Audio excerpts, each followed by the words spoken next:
যে চিত্র দেখা যাচ্ছে, কেন্দ্রীয় বাহিনীর জওয়ানরা তাদেরকে সঙ্গে নিয়ে সোনারপুর থানার পুলিশ কিন্তু রাজপুর সোনারপুর পুরসভার 9 নম্বর ওয়ার্ডে, সেই 9 নম্বর ওয়ার্ডে যেখানে অভিষেক বন্দ্যোপাধ্যায় তিনি এখনো পর্যন্ত আটক হয়ে রয়েছেন, জনরোষের সম্মুখীন।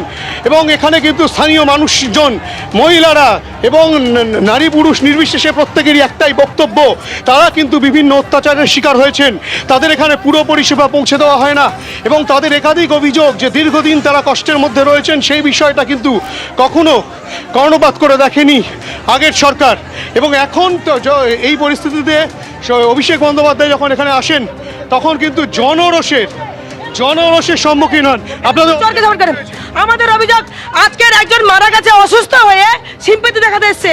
আর যখন হিন্দু বাড়ির মহিলারা যখন রেপ হয়েছিল তখন কোথায় ছিল? আজকের অভয়ের মার চোখের জল পড়েছে, এরা কোনো বিচার দেয়নি। এদের হাতে তো পাওয়ার ছিল। কি চাই আমরা চাইছি, ওই উনি বলেছিল 4 তারিখের পরে ডিজে বাজাবে, আজকের ওর বিচার করতে আমরা ডিজে বাজাতে এসেছি। আজকের ও বলেছিল না 4 তারিখের পরে অ্যানাউন্সমেন্ট করেছিল না, বাবার ক্ষমতা দেখতে চেয়েছিল না, আজকের ওর বাবার ক্ষমতা ওকে দেখানো হবে। বুঝতেই পারছো, জনরোষ কিন্তু গোটা এলাকার মানুষজন তারা কিন্তু রীতিমতো ক্ষুব্ধ। এবং তারা যেটা বলছেন যে দীর্ঘদিন ধরেই তারা কিন্তু রীতিমতো শোষিত হয়েছে এবং তাদের ওপরে রীতিমতো অত্যাচার চলেছে, সেই সব অভিযোগ কিন্তু তারা বলছেন। এবং তার পাশাপাশি পুরো পরিষেবা এখানে এক প্রকার নেই বললেই চলে, দীর্ঘদিন জলবন্দী অবস্থায় তাদের থাকতে হয়। এই পরিস্থিতিতে অভিষেক বন্দ্যোপাধ্যায় যখন এখানে আসেন, তখন অভিষেক বন্দ্যোপাধ্যায় তিনি কিন্তু আসার পর তিনি এখনো পর্যন্ত রয়েছেন এখানে আটক হয়ে। এলাকার মানুষজন তারা রীতিমতো ক্ষুব্ধ। তারা যেটা বলছেন যে দীর্ঘদিন এই যে পরিস্থিতি, সেই পরিস্থিতি থেকে কিন্তু কোনো রকম পরিত্রাণ তারা পাচ্ছিলেন না। এবং সেখানেই কিন্তু যে ছবি দেখাবো, রীতিমতো কিন্তু গোটা এলাকা, সেই এলাকায় কিন্তু পরিস্থিতি, এখানে এলাকার মানুষজন, তারা সাধারণ মানুষজন তারা কিন্তু একত্রিত হয়েছেন। মাসিমা, আপনি এখানে রয়েছেন, আপনার বাড়ি এখানে, অভিযোগটা কি রয়েছে, কেন আপনারা সকলে একত্রিত? আমরা আস্থা পাইনি, আমরা কোনো একটা খাবার পাইনি, আমরা একটা কম্বল পাইনি। যা তো এসছে তা তো সব চেপে দিয়েছে তৃণমূলের। হ্যাঁ, তৃণমূলের লোক। আমরা যখন গেছি আমাদের দূর করে দাবড় দিয়েছে। হ্যাঁ ছিল। আর দেখো না রাস্তাগুলো, যেখানে তৃণমূল আছে সেখানে রাস্তা আছে।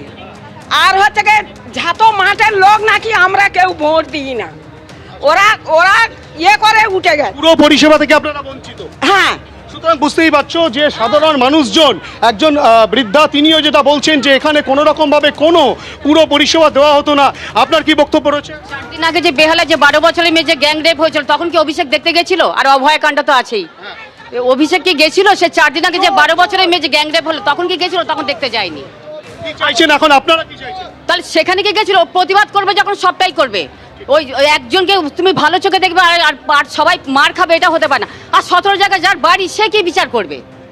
এই প্রসঙ্গই কিন্তু স্থানীয় মানুষজন, যেখানে জনরোষের শিকার, কিন্তু জনরোষের সম্মুখীন হয়েছেন অভিষেক বন্দ্যোপাধ্যায়। এখানে তুমি দেখতে পাচ্ছ গোটা পাড়ার মানুষজন, গোটা এলাকার মানুষজন তারা কিন্তু সংঘবদ্ধ হয়েছেন। তাদের যেটা বক্তব্য যে পূর্বের যে সরকার ছিল, অর্থাৎ কিনা তৃণমূল সরকার, এখানে কিন্তু কোনো রকম পুরো পরিষেবা দেয়নি। এটা রাজপুর সোনারপুর পুরসভার 9 নম্বর ওয়ার্ডের অন্তর্গত, পুরো পরিষেবা নেই। তার পাশাপাশি সার্বিকভাবে রাজ্যের যে চিত্র উঠে এসেছিল, সেখানে একের পর এক ঘটনা ঘটে গিয়েছে, কিন্তু তারপরেও তুমি আমাদের সঙ্গে থাকো।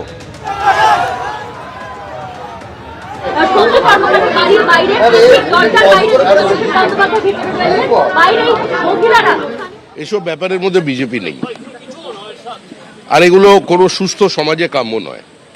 এই নির্বাচনের ফলাফল প্রমাণ করে দিয়েছে ঔদ্ধত্য এবং একদলীয় একচেটিয়া একাধিপত্যবাদ দীর্ঘদিন চলতে পারে না। কারোর ক্ষোভ থাকতে পারে, বিদ্বেষ থাকতে পারে, কিন্তু এ ধরনের ঘটনা যারা ঘটাচ্ছেন, এটা সুস্থ স্বাভাবিক গণতান্ত্রিক সমাজে কাম্য নয়। এর সঙ্গে আমার দল দূর পর্যন্ত যুক্ত নয়। পুলিশ কেন এলো না? পুলিশকে খবর দেওয়া সত্ত্বেও জনপ্রতিনিধি কেন এলো না? পুলিশ কেন নেই? সেটা কেন নেই পুলিশ, সে তো আমি বলতে পারি না, আমি তো দলের প্রতিনিধি। সেটা পশ্চিমবঙ্গ রাজ্য সরকার বলতে পারবেন, কারণ বিরোধী দলনেতা শুভেন্দু অধিকারীকে গাড়ির মধ্যে জীবন্ত পুড়িয়ে দেওয়ার চেষ্টা হয়েছিল উত্তরবঙ্গে। বিরোধী দলনেতাকে সভা সমিতি করবার জন্য 104 বার হাইকোর্টের দরজায় যেতে হয়েছিল। যা অত্যাচার তৃণমূল কংগ্রেস করেছে আমাদের কর্মীদের সঙ্গে, আমাদের মহিলাদের সঙ্গে, আমরা সংযত আছে বলে ছিলাম বলেই আজকে তৃণমূল কংগ্রেস অক্ষত আছে। এবিপি আনন্দ, এগিয়ে থাকে, এগিয়ে রাখে।